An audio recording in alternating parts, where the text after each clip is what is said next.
في براند في السوق اسمه ستي، واللي شدني ليه مش بس اسمه ولا تصميمه ولا حتى سعره، ده الموضوع طلع اكبر من كده بكتير. خليني احكي لك من الاول. كنت بدور على براند ابدا اشتغل بيه في المحل، يكون سعره حلو وجودته حقيقيه مش كلام.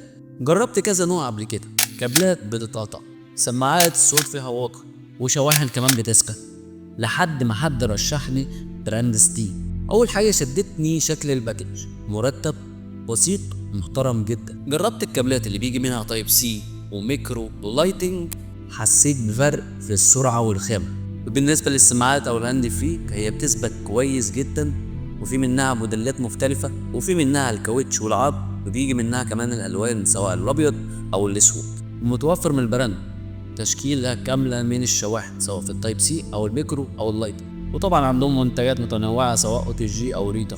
بس اكتر حاجه فاجئتني ان في ضمان فعلي، يعني اي مشكله ده الا لقيت اصلا المنتج بيتبدل فورا، وده نادر تلاقيه في الفئه السعريه دي.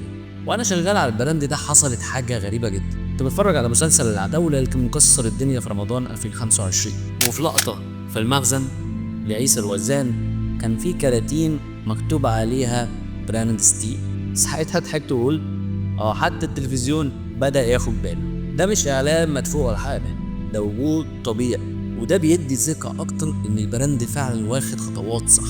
طيب لو عايز تشتريه، لو زبون عادي هتلاقيه على ويب سايت اسمه bobina.com، وهسيب لك برضه اللينك في الوصف. ولو صاحب محل أو تاجر اكسسوار موبايل ومحتاج منه كميات وسعر الجملة، كل منتجات براند ستيل متوفرة على ابلكيشن موبلت، وتقدر تحملني على اب ستور أو من جوجل. أنا حبيت أشارك التجربة دي لأن براند ستيل فعلا براند يستاهل، بيجمع كل اللي تتمناه سواء كأصحاب محلات أو كمستخدمين. لو عجبك الفيديو دوس لايك واشترك في القناة وسيب لي رأيك في كومنت، وشاركوا معايا حد ممكن تهمه المنتجات دي. أشوفكم في فيديو جديد.